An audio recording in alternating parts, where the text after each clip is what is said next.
War, Yeah. what is it good for? Actually quite a lot. Actually, it's... Of course I know all that, I'm an academic, I know all these things. I know. It would have been hilarious if you died. If you'd gone out like that, wouldn't it?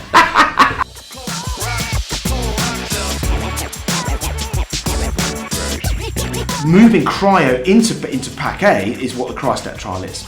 So that's basically what it's like giving straight Cryo up. precipitate stat. Stat. That's Just it. got it. I just got it.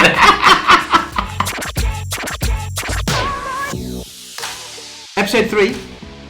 Pete, did you have a good Christmas? I had a lovely Christmas actually. It was one of those Christmases where there weren't any visitors. For once, you didn't have to like make sure the toilets were spick and span, and you didn't have to keep filling up the dishwasher so that there were cups of tea ready for everyone to drink out of. It was lovely actually. It was just that everyone chilling out in the house, kids going bonkers. They're at quite a good age. They're like 6 and 9, so they're quite good for that sort of stuff now. Nut loaf?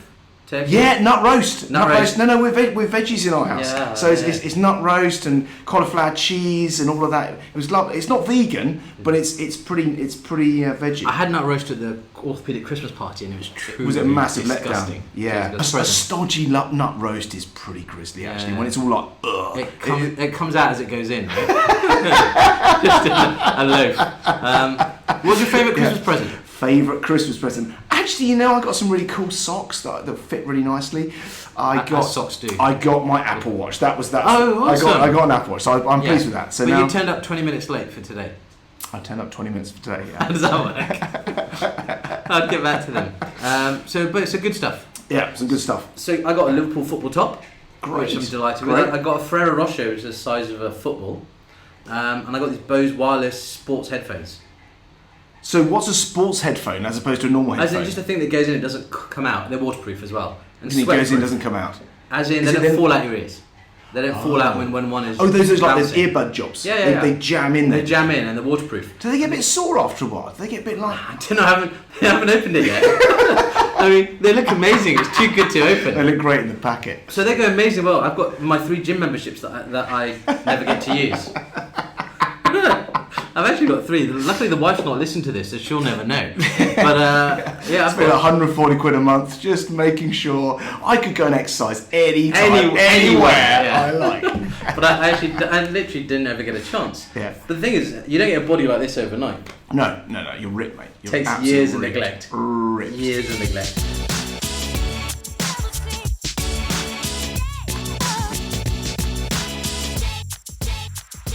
Do you know where I was yesterday? Tell me. I was in Birmingham. Okay. Birmingham's they've upgraded Birmingham quite a bit, haven't they? It's quite nice around the centre now. I came at the train station. It looked like it looked really fancy. Yeah. It wasn't what I was used to last time. No, New Street's all been done up. You got the Bull Ring, and then you've got the city centre, which has been revamped as well. Yeah. Do you want to know what I was doing there? Go on, tell me. I don't want to tell you because you'll just take the piss like you normally do.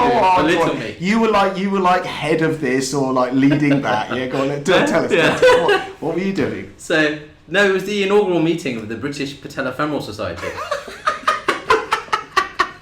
Why does that make you laugh? This is important to me. Yeah, okay. Very important joint. All you do is belittle me. No, very important joint. One day you're going to push your brother too far. I think the patellofemoral joint is one of those things, like anterior knee pain is one of those kind of orthopedic sort of like dead zones where everyone's in denial about it. I'm amazed that you've made the society because basically I didn't make it. No, I was a delegate. Your job is the job of that society is now going to have to come up with like solutions to anterior knee pain, which nobody seems to have. Yeah, it's going to be challenging. It'd be easier to just cure cancer, I think. So the thing I was going to mention to you was I met Nigel Rossiter. Nigel Rossiter. A lovely chap, a real hero of trauma education. Yeah. But I was so Nigel Rossiter's a guy who works down in Basingstoke. He's a trauma guy, orthopaedic surgeon, and he's been massive in AO, and he's a big cheese in the British trauma setup, and has been for donkey's years. And I know it's good to catch up with him, and I was tempted to give him a dead arm for saving your life. Yes. Is that actually a true story? He didn't save my life. It was the guy next to me. Right. Well, it was almost Lisa Hadfield Law who saved my life. What happened? I'm still not clear on this story. Okay, I will try and keep this short. Yeah. We're at an AO meeting, and AO, I'll come clear. I love AO. I love all they do, but they have been cutting down on their budgets recently. And so when they take you out for dinner, it's to like some sort of low end, like grade C bistro now, rather than like the high end. You know, like like how would you like your steak? Yeah. The steak comes as it comes, and it's always chewy.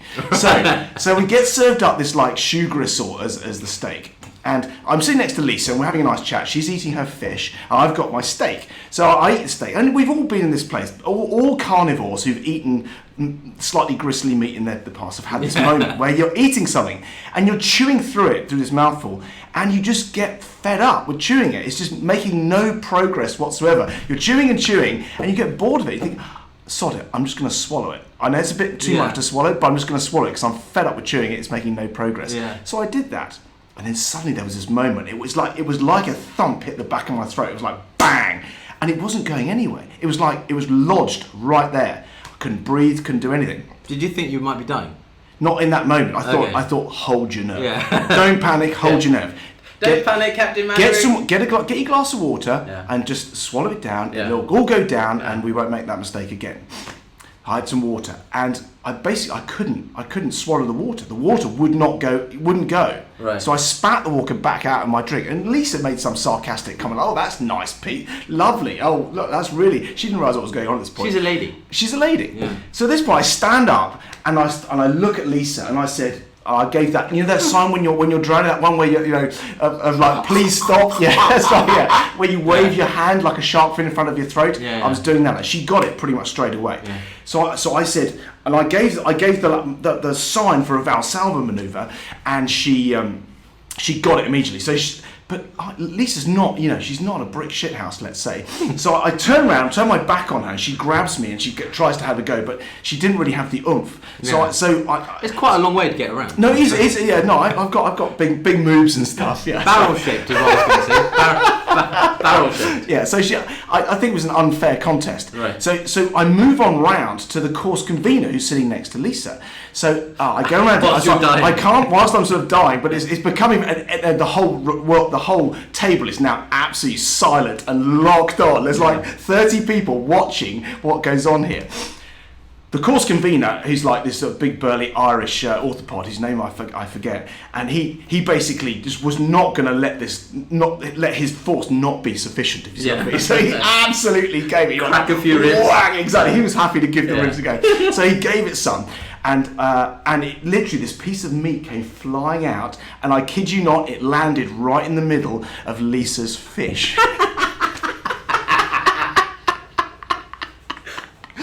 And it was amazing. It was amazing. It's like a cure. It was like, literally within a minute, then I'm feeling hungry again. I'm wanting to finish off the rest of my steak. And the rest of that steak. And I gobbled up the rest of the steak, and Lisa gave her fish away. She suddenly wasn't very hungry, and that's the story. Yeah, but I definitely would have died if I'd been on my own. Defo, for sure. It's quite interesting because it would have been hilarious if you'd died. If you'd gone out like that, wouldn't it? We could have named a ward after you. 3D could have been like the Pete Bates Memorial Unit, just full of sluices. And so this Irish chap was the one that saved you. Yeah. Okay. Yeah. So people thought this ethical question about if you went back in time, would you kill baby Hitler? Yeah. This chap basically. No. He will look back to that moment. So I had a choice there. I had a choice there. His instincts. Yeah, I could have done it really badly and or fallen over. Yeah. And now I'm left having to deal with a man-child, having to send 8 text messages to remind you about one tutorial. But is it fair to say that's not the first time you choked on some meat? Before we go on to pelvis, let's talk about resuscitation. Yeah. So things have changed quite a lot since we were trainees. Yeah. To be fair, you trained previous millennium to me actually. But things have changed. But there was a time when my job as the orthopaedic surgeon at trauma call was to basically go and spring the pelvis. Yes.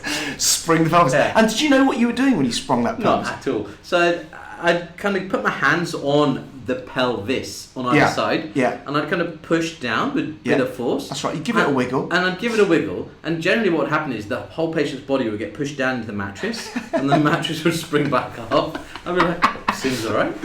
And then they'd always make you, then you'd have to run your finger down the spine and do a PR. Yeah. That was about it. Chuck up a bit of crystalloid, go get a coffee. Right. Yeah. And if they're alive when you come back, then you're onto a winner. Yeah. Yeah, and it's astonishing how resuscitation done well. I'm sure there are places where it still doesn't necessarily happen well, but resuscitation done well is streaks ahead of where it used to be when you and I were trainees. And I know you're very, very much younger than I am, but I think we both witnessed how resuscitation used to be done, which was very often, even in great places, was often, depending on who was on, it was often a bit of a shit show, wasn't it? And then the thing that came in after that as the new thing, the cutting edge thing for me, later in my training, was angio. Yes. Embolization, yeah. And except, I remember seeing some horrible cases of people who basically lost their buttocks. Well, that's right. I think angio, when it first came out, was done in the sort of in extremis situation. Yeah. And it was very often non-selective because, in other words, you're just doing the whole of the internal iliac, often on both sides because you weren't sure which side was bleeding from. So you just, to hell with it. We're trying to save their life, right? So let's just do both sides. Yeah, scorched pelvis policy. Yeah. Madam, the good news is you're alive. Yeah. The bad news is you have no arse cheeks. You've got no arse cheeks, yeah. And I saw some pretty terrible stuff. Yeah. So what's changed? Is it really that different now? It's massive. It's clearly different now. I guess what is the fundamental change? I do ponder on this. I would say it's protocolization. I think the thing that has changed is protocol. Is protocolization a word? No, absolute word. But is protocols. But in case someone whose English is not their first language, when I say protocols, the whole process of resuscitation has been broken up. It's been broken up into little stages, and science has been applied to each of those stages. So now, rather than patient turns up and depending on who's on call, we have a go at resuscitating them by throwing saline at them, we now have gone away, how to think about each little bit and then strung them all together so that when the patient comes in, we've got a plan and we run through that plan. And I know that sounds like a really obvious thing, but it used to not be the case. The variability in my training was massive, and I think it's the thing that's changed, as you say, is that it's pretty much the same everywhere now. Yeah. Obviously, major trauma centres have more experience of major trauma, but the fact is, when I was training, you'd see huge. Sometimes I would be, as an orthopaedic registrar, as a year one registrar in a DGH, I would be leading the trauma call. Yeah, that's it. And I remember very clearly, some things stick in your mind and other things just fall straight out immediately. Yeah. But there are some moments which stick in your head, and one of them for me was a very senior consultant, like standing in resus, just before a patient's about to come in for a trauma call, looking very confident and slick, and saying, talking about about protocols and how things should not be protocolized because doctors are not automatons. We can think for ourselves. We need to be able to make our own decisions and be autonomous. And actually, that's total nonsense, isn't it? And then of course that led into a trauma call, which was a massive shit show, and as they often were. And I sat back and thought, I would love it if there was some kind of written protocol which I knew what I had to do, rather than turning up and having a go. And most importantly, that everyone knew what to do. Everyone knew what to do. Because some people were excellent. Some people would run a trauma call really nicely and everyone knew what they were doing and it was very well run because leadership was shown. But when we've all seen those times when you have a forceful personality who kind of completely dominates a situation purely by force of personality, and they overrule lots of otherwise good decisions with bad decisions because they are in the person in charge. So I remember a time when I was in an A&E SHO, I won't say where, and there was a very senior consultant, the head of the department, coming up for retirement, and basically a young patient came in who was basically peri-arrest, and actually we started doing a CPR.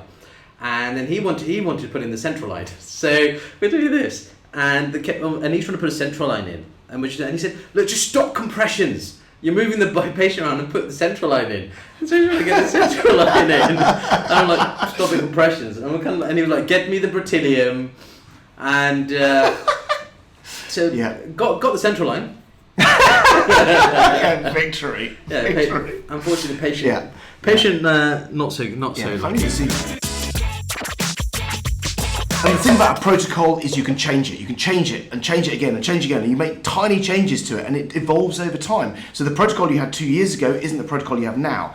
And when new science comes in, when new innovation comes in, you then shove that into your protocol because you now know that this works and that doesn't, so you change it. And it's institutional memory. It is when someone new comes in and they're on call, they just walk in, all they've got to do is read through the protocol and now they're up to speed. The beauty about everyone singing from the same hymn sheet is that you can have an F2 say, hold on, that's not right. And speak up to a forceful personality, which is very much what we practice here. Definitely what we have here is a flat hierarchy. Yeah. And that's where human factors comes in. Of course, and that's another podcast in itself. But the ability for team members to know, everyone knows what the rules are. So if we're deviating from the rules, there has to be a really good reason for that, and the team has to be bought into that. You can't bully everyone through that because the protocol says this. And it's funny because we run that human NOTS course, which we've run for the last 4 or 5 years now. Non-technical skills for surgeons. Yeah, and it's quite cool in the theatre. One-way glass, all the stuff going on. It's actually surprisingly. The funny thing is, have you thought, some of the scenarios have got the mannequins in. That the resuscitation type ones I'm okay, there. But the thing is, it's remarkably realistic once you're in the middle of that scenario. Yeah, it is. So once you've got your disbelief suspended, you're in there, aren't you? Yeah. You're right there. You're in this thing called someone wrote a paper on it called the simulacrum. Simulacrum. I love it. Yeah. That's kind of me. The thing is, we're living in a simulation anyway. Yes, that's right. This is not real. We sit with it. Going back to the evidence for each of those little bits. The place where the thing that changed. You said, well, what's changed? The thing that changed the game was war. It was those conflicts in first in Iraq, then in Afghanistan, in the kind of noughties, like 2001 through to 2000. I think it officially finished in 2014. But over that period of time, during the noughties, that is when we learnt. That's when the military learnt. Military are funny, aren't they? Well, if you go further back, war. What is it good for? Actually, quite a lot. Actually, I've got a serious issue with Frankie Goes to Hollywood here. Those guys, I don't know who they are, but apart from all the suffering, But no, World War I and II gave us trauma splints, the Korean War, the Vietnam War. There's so many breakthroughs in major trauma surgery that came from there. Actually, it was the Korean and Vietnam Wars where people started experimenting, giving people whole blood. That's actually where it started. We credit it to the Gulf and Afghanistan. It was actually much earlier that people were giving people blood and saving their lives in the battlefield. And there's been interestingly quite a big delay in transferring some of that stuff over to the civilian stuff. Yeah. But it is interesting what leads technology, because the fact is VHS, internet streaming, all the things, Netflix, all these things, they all because of porn, right? So porn has led most of the technological breakthroughs when it comes to audiovisual. Okay, and war allegedly, and war has certainly moved on trauma science, undoubtedly. Make love, not war. Because you think about the military, and they the military are a bit like any large government institution. I mean, during peacetime, they're during like any government, like massive bureaucracy, huge amounts of paperwork. You've got to fill out a form to change your underpants. Yeah. But as soon as the guns start blazing, boy, those guys can get stuff done. They can cut through the red tape and innovate and do good science. That's what came out of the Gulf War was really clear-cut science, where they demonstrated that. Basically, the message was, guys, you've got to stop filling up patients with seawater when they've lost a load of blood. The thing they need is blood, not salty water. Yeah. And that was a huge lesson from Afghanistan, I would say. It'll be interesting, actually. We should really do a podcast. We are going to do one with Taff Edwards, who's our military colleague. And so it'll be interesting to hear his experiences of working in that environment. Let's take it back to early interventions. A lot of the stuff that didn't happen until the patient got into the resus bay has moved to pre-hospital. Yeah, it has. And I guess that the stuff we're going to talk about for the next 10 minutes or so is actually now all moving pre-hospital. And patients often come in, certainly to the Royal London nowadays, they come in with their binder on, tranexamic has already been given, antibiotics have already been given for their open fracture. Pack A is often going through already. They've got a warming blanket on, and the fluids they're receiving is going through a level 1 transfuser, which is warming the fluids as they go in. And 2 chest drains. For an ankle fracture. Yeah, there's sometimes a little bit of. I mean, in the transfer, sometimes you've got to, Listen, I love orange. I love orange. I just hope they're not listening. So a lot of those early interventions have moved. So the pre-hospital arena is now turning into the ED bay, and that's why it's really important. That's why it's quite interesting in the trauma science and the orthopedic trauma science MSc. There are a lot of paramedics involved. Yeah. And I think there's a few coming this evening as well. We're running the trauma lates this evening, which is we're expecting about 150 medical students and some paramedics who are interested in trauma, and we're going to talk about certain aspects of orthopedic trauma. Homa's joining us as well, Homa Arshad, who's one of our colleagues. She is a pelvic acetabular surgeon as well, does some pretty cool stuff. So it'll be interesting. Tranexamic acid. Okay, tranexamic, Does it actually work? Yeah, it's kind of.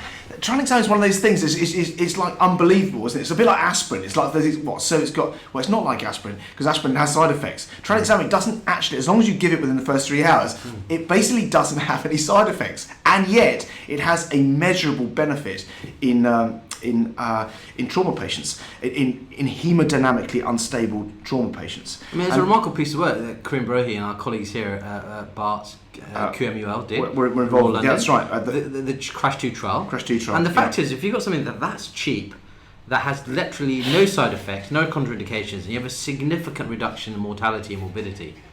Yeah. And the power of this was the number of patients. The number of 20,000, 10,000 in each arm of like getting it or not getting it, and it was given as a bolus initially, and then an 8-hour infusion after that, which is probably not how you'd give it now, but that's how they gave it at the time. That the number needed to treat in that study was 67. So for every 67 people you treat, you're going to, for mortality, one person will survive who otherwise wouldn't have done. Now, there's been this was published in the Lancet in 2010, so there's been a huge amount of critique and follow-up studies and sub-analysis of the data that's gone on since then. So there's a lot of discussion points around it, and of course, like any study, there's criticism to be had. They didn't really look at what products were given. There was a big variation in the trauma centres that were recruiting. So some were very underdeveloped and some were very well developed. So how would that, how does that equilibrate to a modern trauma centre? Interestingly, although there was a difference in mortality between tranexamic versus placebo, there was actually no difference in the number of units transfused. So it kind of makes sense, but it kind of doesn't. And there are question marks, things around it. But the thing that gives it the power, the thing that makes the Crash 2 so powerful is, number one, those huge numbers, and number two, the big concern about tranexamic is that it would cause clots. It would cause people to have, and there was no increase across those 20,000 patients in thromboembolic events in the tranexamic acid patients. And now we use it for joint replacements, so do a hip and knee replacement. Right. And whenever I'm fixing a pelvis, we're giving that at the start. Yeah, absolutely, same as you guys. Not on the back of any really hard evidence. There's been some articles in JOT like saying maybe there's some benefit, but I think you joint replacement guys have led on that. Moving on to tranexamic acid, related to that, because obviously Ross Davenport's now leading the cryoprecipitate study. Cryostat, yes. Cryostat, and they're really recruiting heavily on that. They're doing really well with that, and I think that's going to be a major study when that comes out. Yep. Massive transfusion protocol. Yep. Is something that confuses some people, particularly when the juniors start here at first. This whole Pack A, Pack B. Yeah. What is Pack A? What is Pack B? Yeah. Why not just give all Pack A, right? Well, it's like if someone gives me an option of 10-minute. It's like when you're something about Mary, 8-minute abs. And you go, no, I've got 6-minute abs. I'll go for the 6 minutes. 6 minutes. Right? One will give 1 pack. Well, clearly I'm not doing either of those exercises. Yeah. But the fact is, why do 2? What's in them? And the fact is, if you had like everything at your disposal and you had life exactly as you wanted it, you would just do all Pack A, and Pack A will be whole blood taken from like someone who's tight matched straight into you, and it's all good, or O negative straight into you. Yeah. But so the Pack A Pack B thing is more about practicality rather than absolute ideal. So Pack A is in most centres, now this is changing a little bit in certain places, but in most centres, Pack A is packed red cells and FFP. FFP, fresh frozen plasma, is clotting factors. So it's red blood cells and clotting factors. Red blood cells obviously carry oxygen around. They're not particularly good at it because they're depleted in their 2,3 DPG. You know what that is, right? Yeah, absolutely. What the fuck? It rings a bell. I think that's the enzyme that enables them to take on oxygen in the lungs and give it up and pick up a CO2. I know GDPR. Does that help? That's basically that enzyme is kind of like a little bit sleepy, so it takes a while for that to liven up. And also, half the cells are dead anyway because they've been sitting in a bag for the last month and a half. Yeah. But at least it has some oxygen carriage potential. And FFP is clotting factors. Pack A is going in at a time when you have lost a lot of blood by the roadside and you're probably still bleeding a bit. So you are way what you call behind. In other words, we need to catch up with you. We need to fill you up with something that's going to enable you to perfuse your oxygen sensitive tissues. In other words, your brain, your kidneys and your heart. And everything else can hang for a little bit. Your limbs can shut down for a bit while we fill those bits up, and then slowly, as you fill up, then you open up again. And so Pack A is more about getting your blood pressure back and giving you some oxygen carriage potential. You then move into the secondary thing of we need to turn off the tap. And that's where Pack B comes in, because you're giving a whole blood equivalent and you're adding in platelets, which will get depleted over time, and as you say, cryoprecipitate. Cryoprecipitate is fibrinogen. Why don't we just move fibrinogen and platelets into Pack A? Answer: because they're frozen, and you've got to thaw them out, and you've got to like reconstitute them, and then you can give them. And that's why Pack B comes a little bit later, because you've had to thaw these things out. And it gives the lab some time as well. Gives the lab some time, and that's right. And they can be type specific and all the rest of it. Moving cryo into Pack A is what the cryostat trial is. So that's basically what it's like giving straight up. Cryoprecipitate stat. That's just it. got it. I just got it. And of course, what is cryoprecipitate? It is fibrinogen. Fibrinogen. Yeah. Fibrinogen. Why the hell would you want fibrinogen? Answer: because you've got your clotting cascade, and my arms are up in a Y right now. You can describe, and the two arms of the Y, the extrinsic and the intrinsic, arms of the clotting cascade, and then come down to the central part of the Y, which is the common pathway, and then right at the bottom, right at the very, very bottom, the last thing to happen is fibrinogen to fibrin. A fibrin is your clot. And that's what the platelets get jammed up in, and then the red blood cells get jammed up in, and there's your clot. How do you do? To be honest, I'm just chuffed to remember that last stage. I was like, forget all the rest. I got fibrinogen to fibrin. That's it. Pack A is about getting the volume back. Pack B is about restoring their clotting. But of course, their clotting may not be perfectly restored at this point, because Pack A didn't have platelets or cryo in it. And that's where things like Rotem come in, and we can discuss that another time at the next podcast. Oh, this is your wine glass versus your pufferfish. Yeah, the pufferfish of death. Yeah, love it. Well, you mentioned the pufferfish of death. So the one thing we didn't say about tranexamic, just going back to that for a second, is what does tranexamic actually do? What does it actually do? Because it's not prothrombotic. So we have it. And it doesn't cause excess of clots either. So what it doesn't do? Cause clots. What it does. So when you stub your toe or whack your knee against a bench or something, and you go, and it really hurts, you probably generate some blood clots that go into your system. When you sit down on an airplane for like 3 hours, when you stand up, you've probably got a few blood clots flying around. Like snapping a banjo string. Right, that's it. Yeah, and and those blood clots get immediately picked up by your plasminogen system. You've got a thrombotic system, prothrombotic. You've also got an anti-thrombotic system. Otherwise, we'd be stroking out, having PEs and DVTs all the time, and we wouldn't live beyond the age of 4. So, maybe even 2. And but in the immediate, in the immediate resus event, what you don't want is that plasminogen system on. You don't want to make that beautiful clot in your pelvis where you're bleeding to death, and then your body just goes and breaks it down. So what tranexamic is doing is it's turning off your fibrinolytic pathway. So it's anti-fibrinolytic. It's not prothrombotic. It's anti-fibrinolytic. It's stopping you breaking it down. Stops you breaking it down. Which totally does happen, and that's what the pufferfish of death is, and we could talk about that with Rotem. But we'll come back to Rotem. Tell me about the permissive hypotension. Okay, so permissive hypotension is not a fashionable term anymore. I know, that's why I brought it up. The idea of permissive hypotension is that you don't want to blow off your clot. So much of resus nowadays is about turning off the tap. It's not about restoring your blood pressure so much, as in 120/80. It's about keeping your blood pressure at a level where you're perfusing your brain and your heart and your kidneys, but you're not, and your gut, but you're not perfusing your, you're not blowing the clot off. So the idea was that you keep their blood pressure at 90, their systolic blood pressure at 90 or above, but not above 100. It's like somewhere between 90 and 100, but try not to go below 90, and that would keep all those organs alive, but it wouldn't blow your clot off. Which is why we don't want people springing pelvises.